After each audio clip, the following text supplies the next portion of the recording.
Hai guys, selamat datang di channel ini. Jadi di video hari ini aku bakal ngajarin kamu gimana cara investasi di kripto. Kalau kamu itu pernah pengen belajar secara tepat gimana cara investasi kripto yang menguntungkan, video ini cocok banget buat kamu. Intinya aku bakal ngambil pengalaman bertahun-tahunku dalam investasi, terus kuringkas jadi satu video aja. Ini bakal jadi kurs gratis yang lengkap dan memang agak panjang sih. Tapi kalau kamu itu mau belajar semua hal penting buat mulai investasi kripto, ya wajib nontonnya sampai habis ya. Aku sarankan siapkan pulpen dan juga kertas juga ya guys. Atau catatan digital juga boleh kok. Ikutin terus karena aku bakal tunjukin langsung gimana caranya investasi di kripto. Aku akan bawa kamu ke aplikasi investasiku sendiri, nunjukin cara beli dan juga jual kriptonya, serta banyak hal lainnya. Sedikit cerita tentang aku dulu ya. Nama aku Charlie, aku udah 8 tahun lebih invest di dunia kripto dan aku udah dapat banyak cuan dari situ. Jadi menurutku ini sesuatu yang layak untuk kamu coba juga, apalagi kalau kamu itu percaya sama masa depan kripto. Seperti semua jenis investasi lain ya, ada risikonya, terutama karena kripto itu ya fluktuasinya tinggi banget dibandingkan saham biasa. Tapi aku udah dapat untung dari keduanya kok. Menurutku ini alternatif investasi yang makin mainstream banget ya sekarang, dan jelas jadi taruhan besar buat ningkatin kekayaan pribadi. Banyak dari kalian pasti mikir kayak, gimana sih caranya dapetin uang dari kripto? Apa yang harus dibeli? Dan gimana tradingnya supaya aman tapi tetap bisa dapat hasil bagus? Nah, semuanya itu akan aku bahas tuntas ya di video ini. Oke, ayo kita mulai. Apa itu cryptocurrency? Cryptocurrency itu pada dasarnya adalah bentuk uang digital. Uangnya ada di blockchain. Mungkin kamu belum tahu apa itu blockchain, tapi tenang ya, nanti kita bahas guys. Singkatnya bisa dibilang cryptocurrency itu adalah mata uang yang desentralisasi ya, alias gak dikontrol sama pemerintah atau bank manapun. Kamu bisa kirim uang antar negara tanpa ribet. Terus kenapa ini berharga? Nah, ada beberapa alasan. Yaitu biaya transaksinya biasanya rendah ya, tergantung jenis kriptonya. Transaksinya juga cepat. Kebanyakan cryptocurrency juga punya jumlah terbatas. Misalnya kayak Bitcoin itu cuma ada maksimal 21 juta koin seumur hidupnya. Kayak sumber daya langka gitu deh pokoknya. Sedikit sejarah singkatnya, Bitcoin itu diluncurin sekitar tahun 2008 guys, atau 2009 sebagai mata uang yang desentralisasi pertama kali. Lalu tahun 2015 muncul Ethereum. Ini proyek koin terbesar kedua setelah Bitcoin yang ngenalin smart contract gitu, sehingga bikin penggunaan kriptonya tuh makin luas. Di era 2020-an kita itu lihat ledakan besar ya buat DeFi, yaitu sebuah layanan finansial yang berbasis blockchain. Kamu juga pasti pernah dengar NFT kan? Itu salah satu inovasi baru dalam dunia kripto. Selain itu banyak intuisi besar mulai adopsi teknologi dan juga aset kripto guys. Aku pribadi cukup optimis sama masa depan kripto, makanya investasi itu cukup banyak di situ ya. Tapi jangan ikut-ikutan orang doang ya teman-teman. Pastikan kamu itu paham dulu sebelum masuk. Cryptocurrency utama saat ini tuh yang pertama ada Bitcoin yang sering disebut sebagai emas digital karena fungsinya sebagai penyimpan nilai. Lalu ada Ethereum yaitu platform terbesar kedua dengan fitur smart contract dan DeFi, dan stablecoin seperti USDT dan juga USDC yang biasanya nilainya dipatok ke dolar Amerika Serikat supaya stabil guys. Lalu ada juga altcoin yaitu ya koin-koin selain Bitcoin dan juga ETH seperti Solana, Avalanche, dan lain-lain. Lalu ada meme coin seperti Dogecoin dan juga Shiba Inu. Ini sangat spekulatif dan beresiko tinggi ya. Sekarang kita bahas Bitcoin lebih detail. Bitcoin berjalan pada jaringan Proof of Work yang decentralized dengan batas maksimal hanya 21 juta koin aja. Proof of Work itu artinya ya butuh kerja keras komputer untuk menambangnya lewat proses solving algoritma yang rumit. Makanya butuh perangkat khusus dan juga listrik yang banyak buat mining Bitcoin ya. Karena jumlahnya yang terbatas, maka Bitcoin itu bersifat deflasi alias nilainya tuh cenderung naik seiring waktu jika permintaannya meningkat. Jadi dianggap sebagai pelindung nilai terhadap inflasi oleh sebagian investor yang besar ya, termasuk perusahaan-perusahaan seperti MicroStrategy dan juga Tesla sekarang yang megang Bitcoin dalam portofolio mereka. Harga Bitcoin itu biasanya menjadi indikator pasar kripto secara keseluruhan. Kalau misal naik ya biasanya market itu ikut naik ya, begitu pula sebaliknya turun market ya ikut turun juga tuh. Nah kemudian Ethereum itu singkatnya ya ini berbeda ya dengan Bitcoin karena dia bukan cuma mata uang tapi platform blockchain programmable yang mendukung smart contract serta aplikasi yang terdesentralisasi lainnya sehingga punya fungsi jauh lebih luas daripada sekedar pembayaran aja. Ether adalah bahan bakar jaringan Ethereum guys yang digunakan untuk bayar biaya transaksi yaitu gas. Ethereum memungkinkan lahirnya berbagai proyek DeFi serta NFT guys sehingga token lain itu dibangun atas jaringannya. Ya ini menjadi fondasi yang penting ya bagi ekosistem kripto modern. Sekarang masuk ke stablecoin. Stablecoin adalah cryptocurrency yang nilainya dipatok ke aset stabil, misalnya dolar Amerika Serikat ya, agar harga itu gak terlalu fluktuatif sehingga cocok digunakan untuk trading atau mindahin dana antar platform tanpa risiko dengan perubahan harga drastis. Ada dua mekanismenya guys, yaitu cadangan aset yang nyata serta ini dijamin oleh kolateral berupa aset kripto gitu. Kalau udah capek nonton videonya jangan khawatir ya, ada timeline waktu supaya gampang loncat ke bagian tertentu sesuai kebutuhan kamu. Kemudian kita bahas altcoin nih. Altcoin itu artinya ya semua koin ya selain Bitcoin alias kategori luas yang mencakup token platform utility, governance, dan lain-lain. Untuk pemula nggak perlu terlalu pusing dulu soal altcoin ya guys, kecuali suka risiko yang tinggi baru boleh coba-coba tuh kalau nanti udah paham soal dasar-dasarnya. Contohnya kayak Solana dan Avalanche ya, ini tuh bersaing dengan Ethereum karena ya soal solusi blockchain cepat dan juga scalable gitu. Terus Binance Coin dan juga BNB itu mendukung ekosistem Binance. Cardano sendiri fokus riset ilmiah dan XRP Ripple ini dirancang khusus buat transfer lintas negara yang efisien. Tapi ingat guys, potensial keuntungan yang besar itu selalu datang dengan volatilitas yang tinggi. Jadi hati-hati ya, jangan sampai rugi gede. Ngomong-ngomong soal rugi, meme coin itu sangat spekulatif banget guys. Contohnya Dogecoin yang dibuat awalnya sebagai parodi lalu viral gara-gara komunitas internet plus dukungan selebriti hingga harganya melejit tuh. Walaupun ya resikonya super gede, bahkan bisa anjlok sampai nol kayak beberapa kasus kerugianku sendiri. Shiba Inu juga terkenal tuh gara-gara viral meme-nya ya kan. Ini plus dibangun atas jaringan Ethereum juga. Harga meme coin itu sangat bergantung pada hype sosial media ya guys, kadang melonjak tajam ya, kadang jatuh bebas tuh. Bahkan rawan scam atau rug pull, di mana proyeknya tiba-tiba hilang total guys. Pesanku nih, investasilah dengan bijak, terutama di dunia yang volatile kayak gini. Ya pakai aja duit sisa ya guys, jangan ngejar tren tanpa ngerti resikonya. Ini daftar top 10 cryptocurrency berdasarkan market cap terbaru. Bitcoin masih paling dominan jauh guys dibandingkan Ethereum, lalu Tether, XRP, BNB, Solana, Dogecoin, dan lain-lain. Meskipun angka berubah terus karena sifat pasar yang dinamis banget tuh. Terakhir nih, kalau ditanyain cara terbaik investasi kripto, menurutku nih ya, investasinya jangan panjang aja. Jadi gak usah day trade karena itu ribet. Aku gak suka bolak-balik masuk dan juga keluar dari sesuatu ya, karena aku merasa itu gak ada apa diandelin. Dan aku rasa itu bukan cara yang bener buat melakukannya. Dan kebanyakan orang yang menghasilkan banyak uang dari investasi ya karena mereka bermain-main dalam jangka panjang. Jangan investasikan di kripto hanya untuk mendapatkan uang dengan cepat ya, karena kalau kamu itu lakukan itu, sangat mungkin kamu bisa kehilangan banyak uangmu. Kesabaran adalah kunci utama saat berinvestasi ya teman-teman, terutama di sesuatu seperti kripto. Volatilitas juga sangat normal kan. Kripto jelas merupakan investasi yang lebih volatil dibandingkan saham ya. Misalnya, kalau kamu itu emosional, ya aku bilang kamu itu harus sadar dengan apa yang kamu lakukan. Jangan panik jual dan juga jangan ikut-ikutan buat hype guys. Dan kamu benar-benar perlu melakukan riset sebelum berinvestasi ya kan. Meskipun kamu itu hanya berinvestasi di Bitcoin dan juga Ethereum aja, penting banget untuk paham apa sebenarnya itu semuanya. Dan ya intinya adalah lakukan dengan cermat ya guys. Sekarang kita itu bahas tentang berbagai jenis strategi investasi yang orang lain pakai. Yang pertama adalah dollar cost averaging atau DCA. Ini dasarnya ya ketika kamu itu menginvestasikan jumlah tetap secara rutin untuk mengurangi resiko timing pasar. Artinya kamu itu tidak mencoba membeli saat harga rendah atau menjual saat harga tinggi. Kamu nggak peduli harganya berapa, tapi ya konsisten investasikan aja jumlah uangnya tetap setiap minggu. Misalnya, ya anggap aja kayak 2 minggu sekali atau sebulan sekali atau apapun itu ya guys. Ini biasanya cara yang aku pakai. Tapi ada juga lump sum investing, yaitu investasi sekaligus. Ini resikonya sedikit lebih tinggi ya. Tapi kalau kamu itu yakin banget sama sesuatu, maka ini kemungkinan akan menghasilkan lebih banyak uang daripada menyebar pembelian selama bulan atau tahun. Jadi ya DCA dan juga lump sum investing itu adalah dua strategi yang berbeda buat masuk ke kripto dan juga ngebelinya. Kamu juga pasti mau diversifikasi kan? Jadi sebarkan aja dananya ke berbagai koin dan juga aset ya, supaya resikonya terkelola dengan baik. Ini berlaku buat semua jenis investasi ya guys. Kalau semua telurmu itu ada di satu keranjang, itu bisa-bisa terjadi masalah besar nantinya. Makanya aku tuh selalu rekomendasiin kalau mau kelola risiko, semakin banyak koin atau saham atau properti apapun itu yang dimiliki ya, maka risikonya akan semakin besar guys. Pertanyaan lain yang sering muncul tuh adalah, seberapa banyak sih harusnya aku itu investasikan? Untuk investasi yang bertanggung jawab ya, kalian cuma risikoin uang yang udah siap hilang aja ya. Jadi bayangkan aja kayak besok uangmu tuh habis semua ya, gimana tuh? Kalau nggak oke ya berarti artinya terlalu banyak investasinya guys, melebihi kemampuan finansialmu. Kalau oke ya berarti udah bener tuh caranya. Saran aku mulai dari kecil aja dulu ya kan, nggak usah langsung masukin semua uang kamu sekarang juga, karena nggak boleh kayak gitu. Jaga dan buat kripto cuma jadi bagian wajar dari portofolio keseluruhan aja. Jadi kita itu sering dengar angka-angka yang berbeda ya soal ini. Buat aku sekitar 5-10% dari portofolio totalnya. Kalau toleransi resikonya rendah, mungkin persentasenya ya lebih kecil. Tapi kalau tinggi ya bisa lebih besar lagi tuh. Ingat, ada banyak hal lain selain kripto buat diinvestasikan guys. Jadi jangan taruh semuanya cuma di kripto aja ya. Sekarang kita bahas soal tracking portofolio. Aku sarankan supaya tetap pantau portofoliomu walaupun main jangka panjang ya, karena penting untuk tahu kondisi pasar terus-menerus biar gak ketinggalan info yang penting. Aku pakai Coinbase sama beberapa website lainnya buat cek performa portofolio. Nanti bakal aku tunjukin gimana caranya pakai aplikasi ini buat beli dan juga jual kripto sekaligus, serta tracking portofolio dan juga risetnya dalam video berikutnya. Kalau kamu itu lihat satu koin yang mendominasi portofoliomu terus mikir, kayaknya harus diversifikasi nih, kalian bisa tinggal review ulang lalu pindahin aja sebagian ke koin lain guys, sesuai kebutuhan tradingmu. Soal organisasi dompet digital kayak wallet, jangan sampai kehilangan jejak walletmu ya teman-teman. Coba batasi maksimal 3 wallet aja supaya gampang ngaturnya. Kalau kebanyakan ya malah ribet tuh ngelacaknya. Ngomongin tempat beli kripto, yang pertama tentu centralized exchange ya, yaitu CEX. Ini cara termudah buat mulai main kripto. Yang paling aku suka dan juga aku pakai itu adalah Coinbase guys. Ini rekomendasi banget buat kalian. Ada link eksklusif di bawah video ini biar dapetin bonus kripto gratis sampai $200 dengan cukup daftar dan juga ada deposit awal aja tuh. Nanti bakal tunjukin step by step ya gimana pakai Coinbase buat jual beli dan juga tracking portofolio plus riset marketnya. Setupnya gampang kok, walaupun mereka itu butuh KYC alias verifikasi identitas kayak upload ID dan juga lain-lain guys. Keunggulan CEX tuh antara lain likuiditasnya tinggi ya teman-teman, sehingga transaksinya cepet tuh, plus customer service itu siap bantu kamu kapanpun diperlukan. Tapi kelemahannya ya dananya disimpan oleh exchange ya, bukan langsung oleh kita sendiri, sehingga potensi hacknya masih ada tuh, plus privasinya juga kurang karena KYC itu wajib dilakukan guys. Selain CEX ada decentralized exchange ya, yaitu DEX. Tapi kemungkinan besar sebagian besar dari kalian gak bakal pakai ini kecuali udah expert banget guys. DEX itu menggunakan peer-to-peer trading via blockchain dan juga smart contract. Jadi punya kontrol penuh atas dana kalian sendiri tanpa otoritas pusat. Token akses tuh biasanya lebih luas ya guys, tapi ya butuh punya cryptocurrency dulu tuh baru bisa mulai trading di sini, karena nggak bisa deposit cash dari bank langsung. Ini lebih rumit dan juga kurang ramah pemula dibandingkan CEX. Makanya saran aku bagi pemula mending stay aja sama centralized exchange ya, kayak Coinbase aja itu udah cukup memadai kok. Kalau tertarik coba DEX, aku kasih link Blendfin sebagai pilihan DEX favoritku. Balik lagi ke Coinbase guys, kalian bisa pakai link di bawah biar kalian dapetin bonus kripto hingga sampai $200 pas lagi daftar, atau bisa scan QR code layar HP kalian sekarang juga. Di balance aplikasinya akunnya terlihat jelas ya, ini lengkap performa bulanan, tahunan buat portofolionya. Ada watchlist koin favorit yang lagi dipantau juga ya. Ini termasuk termasuk yang pernah atau diinvestasikan sekarang. Ada fitur market overview juga yang ini bagus banget guys, khususnya bagi pemula yang baru belajar tentang market lewat artikel-artikel terbaru. Leaderboardnya menampilkan top gainers atau loser buat buyer, seller rasio, dan sebagainya selama 24 jam terakhir. Ada fitur new on Coinbase juga, yaitu listing koin terbaru yang tersedia buat trading. Misal klik Bitcoin buat tampilin harga terkininya yang sekitar $85.000 ya, dengan grafis volatilitas harian atau mingguan atau bulanan yang secara lengkap. Kita bisa lihat high low price-nya bulan lalu juga. Misalnya yang tertinggi nih hampir $100.000 dan terendah sekitar $78.000 guys. Saldo Bitcoin dalam walletku ya sekitar $54.000 ya guys. Transaksi terakhir tercatat lengkap termasuk unrealized return average cost buat persen portofolionya. Kalau mau beli Bitcoin tinggal klik aja tombol buy, sell, atau convert sesuai kebutuhan guys. Misal nih kalau mau beli masukin aja nominal USD-nya. Contohnya ini $100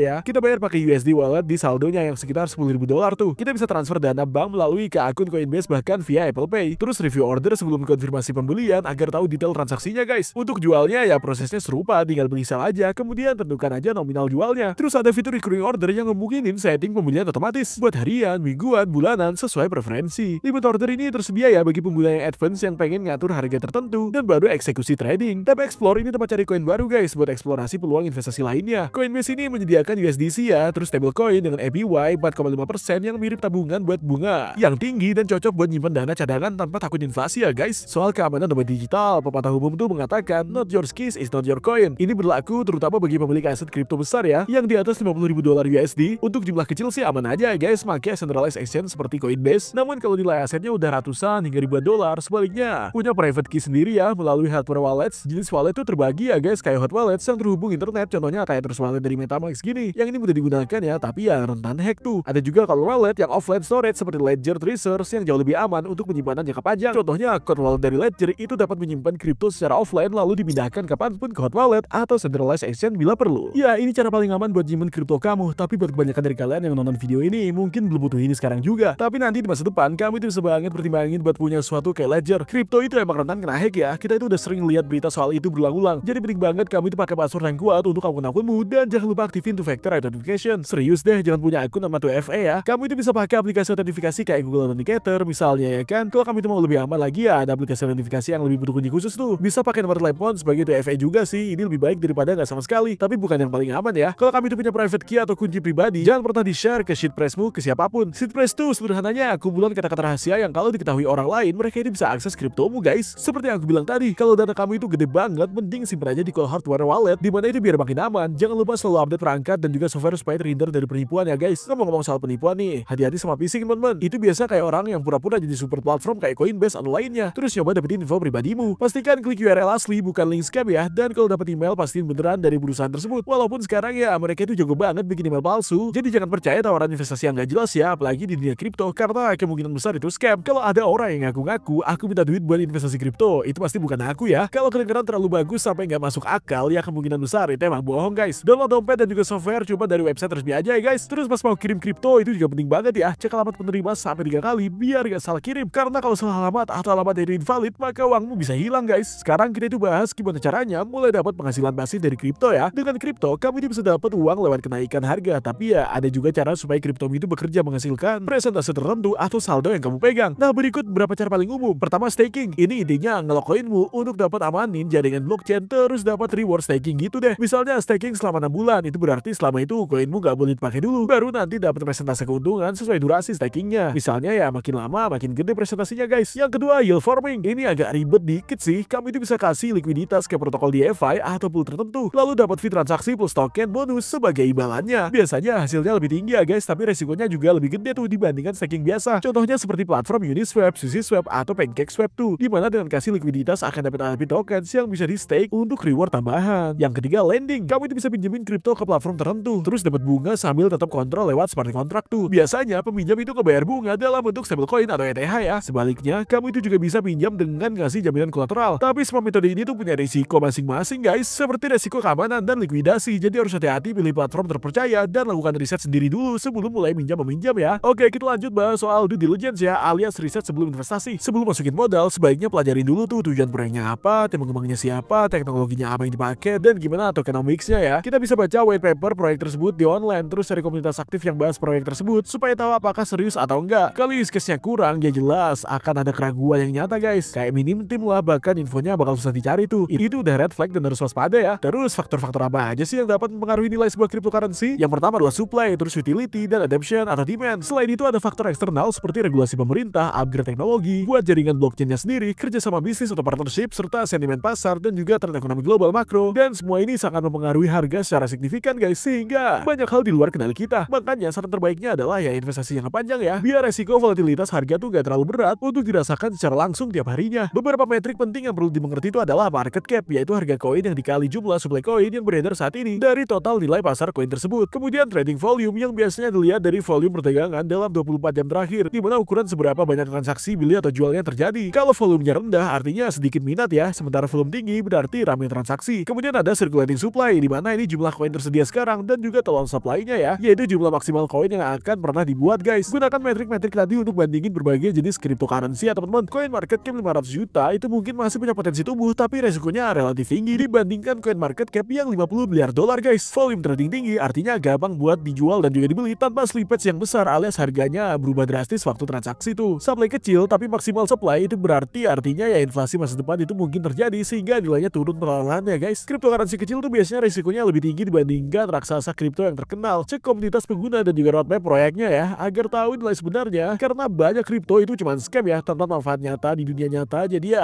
harus ekstra hati-hati guys. Terakhir nih tentang kesalahan umum waktu trading kripto. Yang pertama, terus hindari FOMO ya guys, alias fear of missing out, yaitu rasa takut kelewatan kesempatan yang bikin kita itu sering beli pas harga tuh lagi naik tajam, padahal biasanya malah ujung-ujungnya rugi tuh karena beli mahal. Kalau kamu itu ngikutin perasaanmu yang sebenarnya itu ya intinya FOMO ya, besar kemungkinan kamu itu bakal beli dan juga jual di waktu yang paling gak tepat banget. Kesalahan besar lain yang dulu sering aku lakuin itu adalah ya aku cuma beli sesuatu karena orang lain itu bilang gitu. Aku nggak pernah riset sendiri, apalagi kalau soal investasi uang sendiri. Kamu itu ya nggak boleh cuma percaya sama orang random kan. Aku juga dulu suka investasi lebih banyak dari yang seharusnya guys, jadi pas rugi tuh sakit banget rasanya. Percaya atau enggak, aku juga dulu sering trading terlalu sering, masuk ke suatu aset terus keluar lagi. Tapi ya kalau kamu itu kayak gitu, biaya trading jadi banyak banget kan, resikonya juga jauh lebih besar tuh. Itu bukan strategi investasi jangka panjang ya guys yang selama ini aku anjurin. Dan tentu aja jangan pernah share private keymu ke siapapun ya. Syukurlah aku itu belum pernah ngalamin hal kayak gitu. Tapi serius deh, hati-hati guys kalau punya private key sendiri. Kamu harus bisa menghindari penipuan scam ya, meskipun pakai centralized exchange sekalipun, karena banyak cara uangmu tuh bisa dicuri ya guys. Jadi keamanan dan keselamatan itu penting banget buat diperhatikan. Soal praktek yang terbaik sih seperti yang aku bilang tadi, penting untuk diversifikasi ya, supaya resikonya bisa dikelola dengan baik. Sekarang aku nggak mau bilang ini saran investasi yang resmi guys, tapi kalau kalian itu mau investasi di kripto dengan cara yang paling aman, Bitcoin dan Ethereum itu biasanya jadi pilihan utama. Itu sih yang kebanyakan orang pegang, dan memang itulah sebagian besar isi portofolioku. Kamu juga bisa coba investasi di altcoin atau meme coin kalau mau, tapi ingat ya, mereka itu sangat fluktuatif guys. Artinya harganya bisa naik turun secara drastis. Jadi siap-siap aja kehilangan semua uangmu ya. Iya sih, pasti ada cerita-cerita orang yang dapat untung gede dari meme coin gitu, tapi mereka itu benar-benar beruntung banget menurutku. Kenapa? Ya karena buat dapetin untung gede di koin tertentu, kamu itu harus beli dengan benar dan jual dengan benar juga. Nah, buat dapat dua-duanya itu benar-benar susah loh. Kebanyakan orang mikir mereka itu lebih pintar dari orang lain, dan mereka pikir nggak bakalan rugi. Ada yang nebak pakai insting atau pengetahuan pribadi doang. Padahal kenyataannya tanpa fakta yang nyata ya, kamu itu gak akan lebih pintar dari pasar guys. Hampir mustahil buat nebak timing pasar secara tepat ya. Dan biasanya kalau coba-coba begini, malah rugi atau untungnya kurang dibandingkan cuma tahan lama aja. Aku pribadi suka banget pakai metode dollar cost averaging atau DCA. Caranya beli kripto secara rutin dalam jumlah kecil-kecil aja. Aku gak suka nebak-nebak harga pasar ya. Aku cuma beli secara konsisten aja ya teman-teman. Kalau mau investasi ya siapin aja duit yang mau hilang, dan juga harus mikir panjang ya guys. Gak peduli harga besok itu gimana atau tahun depan gimana, yang penting nilai aset dalam 5-10 tahun ke depannya. Semua asetku akan kupegang lama-lama, gak bakal ku jual pas harga turun ya guys. Kalau trading berdasarkan emosi kayak gitu, nah itu baru beneran bikin rugi tuh. Terus kamu juga harus selalu update info ya kan, apalagi soal kripto yang berubah terus-menerus. Penting buat ikutin berita terbaru dan juga update proyek-proyek kripto ya teman-teman. Dan bergabung di komunitas kripto itu juga sangat ngebantu loh. Meskipun banyak tahu tentang pasar ya, kalian harus siap sama proyek baru gitu yang muncul, dan mungkin makin semangat tuh buat koin tertentu. Ya intinya saya inform aja guys, buat selalu lebih baik ya daripada enggak. Kamu juga perlu punya rencana kapan ambil untungnya guys, dan juga kapan cut loss-nya, apalagi kalau investasi di proyek yang berisiko tinggi. Jangan asal ikut hype doang ya, karena kemungkinan besar kamu tuh sebenarnya nggak paham betul, dan kemungkinan panik saat ngejual aset saat harga tuh turun tinggi ya. Kalau emosi terkendali, biasanya keputusan investasinya jadi jauh lebih bagus guys. Itu pengalaman pribadiku sih guys. Belajar dari kesalahan orang lain ya. Kalian bisa tonton video YouTube lainnya, dan sekarang banyak sumber belajar tuh gratis kok. Pokoknya kalian keren guys karena udah nonton video ini sampai sini. Artinya pengetahuan kriptomu itu udah jauh melampaui kebanyakan orang. Makasih udah nonton ya, itu keren banget loh. Oke, biar ringkas poin-poin utama di video ini tuh ya, kalau misal kalian pengen investasi di kripto, pilih exchange yang terpercaya seperti Coinbase, Webull, Binance, Kraken, dan lain-lain. Buat akun tuh gampang banget kok, tinggal verifikasi lalu deposit dana lewat rekening bank untuk mulai beli kripto. Kalau udah mulai masukin dana cukup banyak, bisa pakai hard wallet ya, alias dompet offline gitu supaya aman. Mulai aja kecil-kecilan dulu ya, sesuai kemampuan finansialmu. Belajar sambil jalan, lalu tambah modal perlahan-lahan lewat dollar cost averaging ya teman-teman. teman-teman. Soal koin apa buat mulainya, aku bukan financial advisor ya, tapi kebanyakan orang mulai Bitcoin dan juga Ethereum ya, karena itu stabil dan mapan. Nanti kalau udah paham, baru explore altcoin top lainnya. Ingat, selalu lakukan riset sendiri sebelum investasi ya. Mungkin bakal ada pertanyaan tuh, apakah udah terlambat buat mulai? Jawabanku jelas enggak guys. Kripto masih tahap adopsi awal ya dibandingkan teknologi lain, masih ada inovasi dan juga peluang terus-menerus berkembang nantinya. Mirip zaman-zaman awal internet guys. Soal keamanan, ya gunakan password yang kuat dan juga unik. Pakai password manager seperti OnePassword yang aku pakai nih. Terus aktifin 2FA-nya. Gunakan wallet dan exchange yang terpercaya seperti Coinbase. Untuk jumlah besar, gunakan aja hardware wallet supaya risiko hacknya minimal guys. Pokoknya jangan tergoda hal-hal kayak yang too good to be true gitulah. Dan jangan ngejar view cepat ya, hindari scam apapun bentuknya. Semoga video ini bermanfaat. Ya aku tahu kita tuh ngebahas banyak hal yang berbeda ya kan, tapi semoga ini ngasih kamu gambaran luas tentang apa itu kripto. Semua hal yang harus kamu pahami dan tentu aja bagian terpentingnya adalah langsung action ya kan. Langsung action tuh dan benar-benar menginvestasikan uangmu dan bikin akun itu hari ini. Ini sangat penting ya teman-teman, karena ya kamu itu bisa nonton video ini sepanjang hari dan ya tapi kalau kamu itu benar-benar melakukannya dan mulai investasi serta bikin akun, maka kamu hanya belajar dan belum benar-benar langsung action tuh. Padahal action tuh adalah hal yang paling penting ya. Aku benar-benar berharap aku mulai investasi di kripto teman-teman, saham dan lain-lain lebih awal. Jadi kalau ada satu hal yang bisa aku sampaikan ke kalian, kalian itu udah berada di jalur yang benar ya. Faktanya pas kalian itu lagi nyari video kayak gini dan klik video ini dan benar-benar nontonnya sampai selesai, itu nunjukin kalau kalian itu berdedikasi untuk membangun kesuksesan kalian secara finansial dan meningkatkan pendapatan bersih kalian. Tapi ya tolong